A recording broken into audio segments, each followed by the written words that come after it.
Hello বন্ধুরা, কেমন আছেন সবাই? আশা করি সবাই ভালো আছেন। আমি নাসরিন। আজ আপনাদের সাথে একটা মজাদার নাস্তা রেসিপি শেয়ার করতে চলে এলাম। দেখুন, দেখেই কেমন জিভে জল চলে আসছে। এই নাস্তাটি খেতে কিন্তু দারুণ সুস্বাদু ও অনেক হেলদি। এই নাস্তাটি আপনারা বাচ্চাদের টিফিনে কিংবা অফিস টিফিনেও দিতে পারেন। তাই যারা আমার চ্যানেলের নতুন বন্ধু তারা তাড়াতাড়ি চ্যানেলটিকে সাবস্ক্রাইব করে পাশে থাকা বেল আইকনটি ক্লিক করে দেন, যাতে আমার এরকম আরও নতুন নতুন রেসিপিগুলি সবার আগে আপনাদের কাছে পৌঁছে যায়। আর ভিডিওর প্রথমেই বলে রাখি, সম্পূর্ণ ভিডিওটি দেখার জন্য অনুরোধ রইল। চলুন ভিডিওটি শুরু করা যাক। দেখুন, আমি এখানে কয়েকটা সবজি কেটে নিয়েছি আর একটা পাত্রে নিয়ে নিলাম 1 কাপ ময়দা ও 1 কাপ আটা। এই আটা আর ময়দা দিলে নাস্তাটা খেতে খুব সুন্দর লাগে। দিয়ে দিলাম স্বাদ মতো লবণ। আপনারা চাইলে শুধু আটা কিংবা শুধু ময়দা দিয়েও বানাতে পারেন। তারপর দিয়ে দিলাম 2 চামচ মতো সাদা তেল। আপনারা যে তেল ব্যবহার করেন সেই তেলই দিতে পারেন। দিয়ে ভালো করে ময়দাটাকে এভাবে মেখে নিতে হবে। ময়দাটা মাখা হয়ে গেলে অল্প অল্প করে জল দিয়ে একটা ডো রেডি করে নিতে হবে। এইভাবে একটা ডো তৈরি করে নেব। খুব সফট বানাবো না ও খুব হার্ডও বানাবো না। দেখুন, একদম এভাবে মিডিয়াম, আমরা যেমন রুটি খাই সেরকমভাবে একটা ডো রেডি করে নেব। ডোটা ঢাকা দিয়ে রেখে দেব। কড়াইয়ে দিয়ে দিলাম সাদা তেল। এরকমভাবে আমি পেঁয়াজ কেটে রেখেছিলাম, পেঁয়াজটা তেলে দিয়ে দিলাম ধনিয়া পাতা।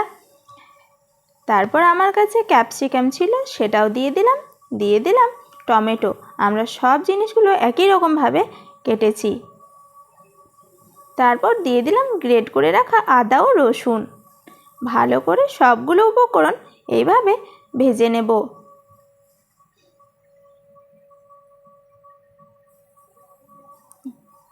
তারপর দিয়ে দিলাম স্বাদ মতো লবণ। দেখুন, এভাবে ভালো করে সবগুলো উপকরণ ভেজে নিতে হবে। এটা শরীরের পক্ষেও ভীষণ উপকারী। আমি দিয়ে দিলাম চিলি ফ্লেক্স ও গরম মশলা। আপনারা চাইলে চিলি ফ্লেক্সটা বাদও দিতে পারেন। বাচ্চাদের ক্ষেত্রে যদি এটা তৈরি করেন তাহলে চিলি ফ্লেক্সটা বাদ দেওয়াই ভালো। দিয়ে দিলাম সামান্য পরিমাণে হলুদ ও গোলমরিচের গুঁড়া। আবারও খুব ভালো করে নেড়েচেড়ে এটাকে ভেজে নেব। সামান্য পরিমাণে জল দিয়ে দিলাম। তারপরে সেদ্ধ করে রাখা 2টা আলু এর মধ্যে দিয়ে দেব। আমি ছোট ছোট করে কেটে সেদ্ধ করে নিয়েছিলাম। দেখুন, এভাবে আলুর একটা পুর আমরা রেডি করে নেব।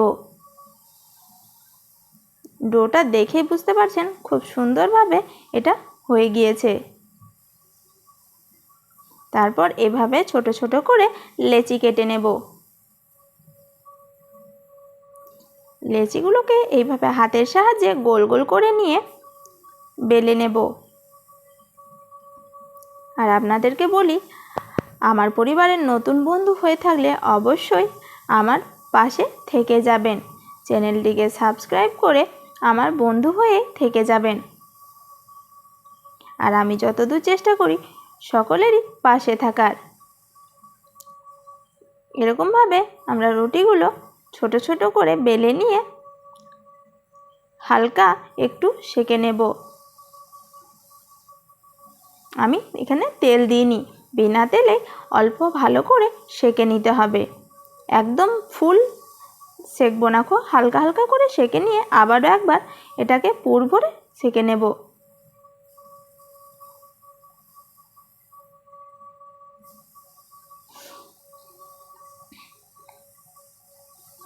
এটা খেতে কিন্তু দারুণ সুস্বাদু। দেখতে যেমন সুন্দর, খেতে তার থেকেও আরও ভালো। যে আলুর পুরটা রেডি করে রেখেছিলাম সেটা এই রুটিটার মধ্যে দিয়ে দেব। আমরা হাফ এর মধ্যে দিয়ে দিলাম উপরে একটু চিজ। আপনাদের বাড়িতে চিজ না থাকলে আপনারা চিজটা স্কিপ করতে পারেন। আমার চিজ ছিল তাই দিয়ে দিলাম। চিজটা দিলে দেখতেও ভালো লাগে আর খেতেও কিন্তু দারুণ সুন্দর লাগে। আর বাচ্চারা চিজ বলতে তো মানে পুরাই ফিদা, তাদেরকে চিজ দিয়ে কিছু বানিয়ে দিলে তারা এক নিমেষেই শেষ করে দিবে। আপনারা বাচ্চাদের টিফিনে এরকম রেসিপি বানিয়ে দিতে পারবেন, তারাও খুব আনন্দের সাথে এগুলো খেয়ে নেবে। তারপর আবার আমি দিয়ে দিলাম কড়াইয়ে একটু মতো তেল দিয়ে সেই রুটিগুলি ভালো করে সেঁকে নেব। একটু সাবধানে ভালো করে সেঁকবেন, কারণ এটা পুরটা বেরিয়ে যেতে পারবে।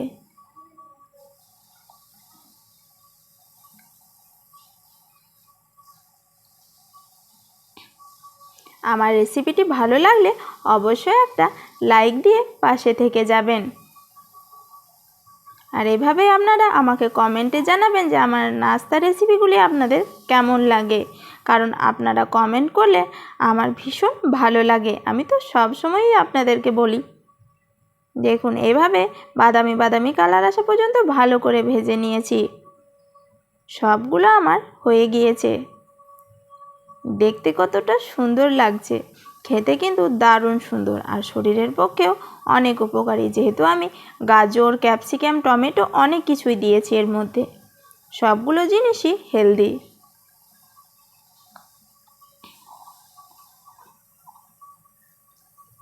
আমার রেসিপিটি ভালো লাগলে অবশ্যই একটা লাইক দিবেন। আমি আমার ভিডিও এখানে শেষ করলাম। ভালো থাকবেন ও সুস্থ থাকবেন আর সব সময় আমার পাশে থাকবেন।